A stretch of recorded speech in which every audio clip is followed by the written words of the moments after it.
Magandang araw mga kaibigan, kumusta po? Sana po ay nasa mabuti tayong kalagayan. Eto, samahan nyo ako mga kaibigan at mag-general cleaning tayo itong ating panggilid. 3,500 kilometer ang tinakbo nito. Ganyan na po karumi. Ayan at may ano pa. Ayan o. At mga kaibigan, at itong pagtanggal natin, ang ginagawa ko ay ini-sprayhan ko muna ng bahagya itong para madali po natin matanggal. At hindi pa naman tayo gumagamit ng impact rings. Ito lang ang lagi kong ginagamit. Dito ako nasasanay. At parang gusto ko nito mga kaibigan ay hindi po bumibilog yung ano niya. Itong anong tawag nito, yung nut o kaya bolt. Hindi siya bumibilog. Ayan o. Hindi ko na ipakita mga kaibigan, ang takbo nito ay yung odo nito. Nasa 36 yata. Odo. Ang tinakbo ay ganun pa ang belt, maganda pa siya. Hindi nga lang siya masyadong gamit masyado. At siya nga pala mga kaibigan, itong clutch lining ko, itong seat na yan, ay bago na yan, pangalawang palit ko na yan. At yan, wala pang siguro mga 4 na buwan. Kasi last na naglinis ako mga kaibigan ay nasa last 2025 nung August siguro. At ito na yung huli. Kaya medyo kailangan talaga mga kaibigan at masipag tayo maglinis dito pag mayroong time. O kaya bigyan natin ng pagkakataon araw na para sa paglilinis. At kahit hindi umabot ng 5,000 km tinakbo niya mga kaibigan, ay kung katulad sa amin na malikabok, maputik, ay kailangan natin maglinis. Dahil nung una, napabayaan ko, tinitingnan ko yung tinakbo niya. Ayun nangyari mga kaibigan at ang bubuksan ko. O kaya binuksan ko siya ng mga kaibigan dahil ang pangit na ng tunog. Talagang as in dragging talaga. Iyon, sira na pala yung clutch lining niya. Pudpud na. Kaya nakapagpalit ako. Ito mga kaibigan, kaya ang ginagawa ko, pag alam kong medyo matagal na, siguro mga 3,000 km, ay kailangan na talaga. Kailangan na talaga natin maglinis. Ayan, ganyan na kadumi. Ang balak ko pa nga nito mga kaibigan, baka ko itong o-ring niya ay kailangan na rin palitan dahil tagal na, 4 years sobra na po ito. Tapos ito mga kaibigan, itong paglilinis ko ay pag may o-ring, may mga gasket, katulad nung niya, yung torque oil seal niya, ay ginagamitan ko ng ng joy para hindi po masira yung mga gasket natin, o-ring. Pag wala naman, gasolina para mas madali matuyo. Ganun lang, medyo tiyagaan lang mga kaibigan. Tiyagaan lang talaga yung paglilinis. Kaya siguro naman hindi na masama yung ito, ilang buwan na. Kasi hindi naman masyadong gamit niya. Ika nga, sa araw-araw, pinatatak ko siya. Siguro mga nasa 30 km. Yun lang. At mga 3,000 to 5 o kaya 4, kailangan na talaga magpalit. Maglinis na talaga mga kaibigan para alam natin kung anong mga damage sa ating panggilid. At makapaghanda tayo, mapalitan natin. Ito yung bago mga kaibigan na ito yung bola niya. Parehas pa rin sa stock ang binibili ko ay nasa 11 grams yata. Hindi ko lang basta kung anong tama, 11 grams po ito. Parang stock na rin yan, makikita nyo walang ano, parehas yung baliktaran, parehas wala siyang tinatawag nito na parang takip. Kaya pag naglagay tayo dito sa ating pulley ay walang problema at hindi siya pwedeng magkabaliktad. Dahil yung iba kung tinatawag flat surface ba yun, ay pwede natin ilagay sa bandang right. Ayun yung pinakita ko mga kaibigan, yun ang stud. Ayan. Mayroon lang siyang konting kanto, kaya naisipan ko na palitan na lang lahat. Siguro sa susunod pag nakikita ko na mayroong isang may kanto na at kukuha na lang, isa na lang ang papalitan ko para medyo nakakatipid-tipid tayo. Para sa akin mga kaibigan, payo ko lang talaga, kailangan talaga ay bigyan pansin natin itong panggilid ng motor natin. Ayan yung yung drive, tawag nito, ay talagang hindi ko makalug yun. Lagi pong bago yan. At pag alam kong pinibilang ko dahil hindi naman masyadong pamahalan. Ito lang yung niya, yung class lining niya, ay lilihaan ko na lang ng konti dahil ayun, makikita nyo may itim yan. Dahil siguro isa rin yung mga kaibigan nagbibigay ng ng dragging. Mapapansin nyo yan, yung parang pagpihit nyo ng silyador ay nahuhuli siya. At ito mga kaibigan, at meron akong para hindi tayo naliligaw. Ayan yung torque drive niya at saka yung pulley kung paano po maglagay isa-isa. Mayroon tayong diagram. Yung po makukuha natin yun sa Google Chrome. Nyo lang sa Yamaha kung anong unit ang ating motor. Tapos ito mga kaibigan, at siyempre minsan makakalimutin tayo, lalo na pag nagkakaedad na. Yung niya doon sa loob, yung bushing niya saka yung niya, ay hindi ko na tinatanggal. Nandun sila. Pag naglinis ako, binabalik ko na lang. Ayan, nakikita nyo. Hindi ko na siya tinatanggal para isa rin na hindi natin makakalimutan. Tapos itong bushing niya mga kaibigan, itong mahaba, ay ninalagyan ko ng yung tanda para alam ko kung saan ang nasa harap.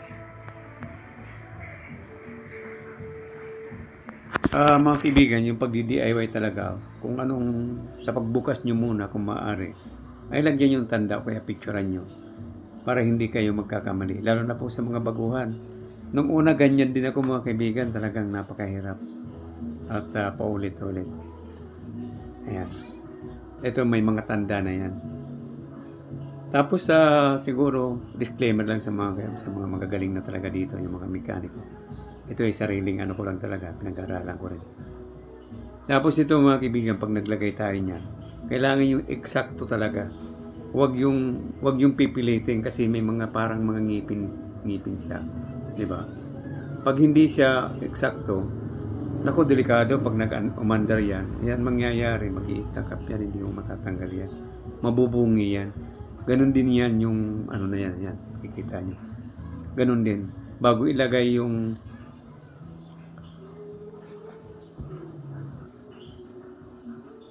ayan, may palatandaan din yan. Yung parang may, may letter O. Ayun, nasa harapan natin yan. Basta malaga mga kaibigan dun sa mag-DIY, ang ang mapapayo ko lang, lagyan nyo lang ng palatandaan para hindi po tayo magkakaligaw-ligaw. Yung pagbalik mahirap pag nagkamali tayo. Ito, lakasan ng loob lang yan mga kaibigan sa pagdi-DIY, lalo na kung ang lugar nyo ay malayo sa bayan, katulad sa amin, ay mahirap at gagastos ka pa ng gasolina, lalo na ngayon mahal.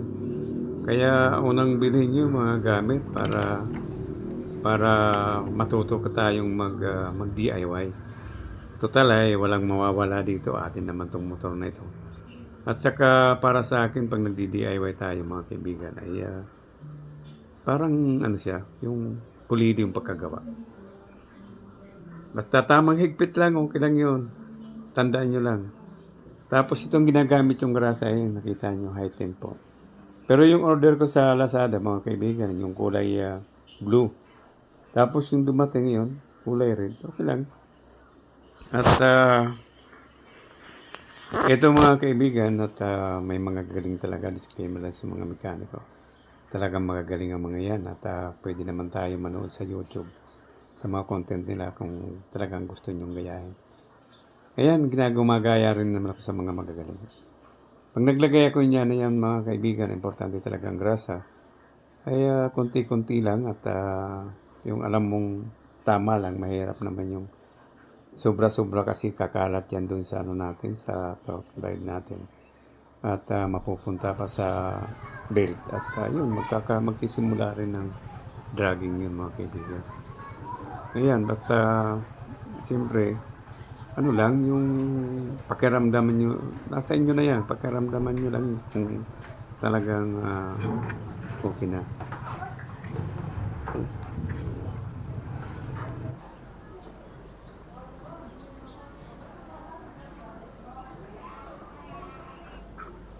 Yan, ganun-ganun lang ako maglagay mga kaibigan. At siyempre, gaya nga sabi ko mga kaibigan, at bago naman ako mag-DIY o kaya bago ko pinactice ito ay talagang pinag-aaralan ko. Nanonood ako ng mga content ng mga magagaling na mga mekaniko at tinatandaan ko paulit-ulit yung pinanonood sila dahil siyempre hindi naman sila magtuturo ng mali. Kaya maganda talaga mga kaibigan pag natututo tayo mag-DIY na mga parang ano lang ito, simple-simple lang itong mga trabaho ito para sa atin. Tapos mga kaibigan, ang ano ko lang, alamin nyo yung ano, yung mga piyesa na dapat natin bilhin. Kasi ang ginagawa ko mga kaibigan, pag alam ko magbubukas ako ng panggili, binibilhan ko na ng mga ano, pag alam kong matagal na, binibilhan ko na ng mga piyesa. Tapos itong bola, tapos yung, ayan, yung o-ring, makikita nyo pag matagal-tagal na, ay wag na nating paabutin ng ito, 4 na taon na yan mga kaibigan. At bala ko na rin at bibilhan ko na rin yan. Pero nakikita ko at medyo ano pa naman, masikip pa. Pero susunod na pag-upload ko, iyon na mga kaibigan. Hindi ako mapapagod na pagbukas ng bibilhan ko na yan. Dahil nakita ko pagbukas ko mga kaibigan ay parang may mga grasa na mga tumalsik. Kaya ibig sabihin ng palatandaan na medyo ano na, may leak na yung ano natin. Yung drive, ang tawag nun, itong torque drive oil seal niya. Tapos mga kaibigan, kailangan talaga at pag natapos nyo lagyan ng grasa, ay punasan nyo maigi. Kung maaari, wala talagang grasa na nakalat dun sa torque drive natin. Ganun lang kasimple mga kaibigan.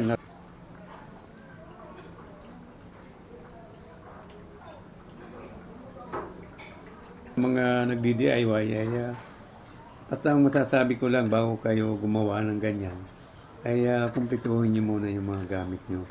Tapos pag-aralan nyo, kung maaari, lista nyo. Akong ginagawa ko dati ay talagang gumawa ako ng book at para hindi tayo malilito.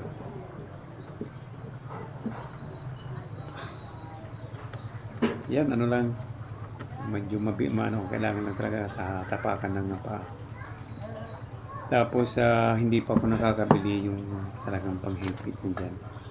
Kaya lang ginagamit ko ito. Pero bago ko gamitan yan, apakan nyo talaga, higpitan nyo.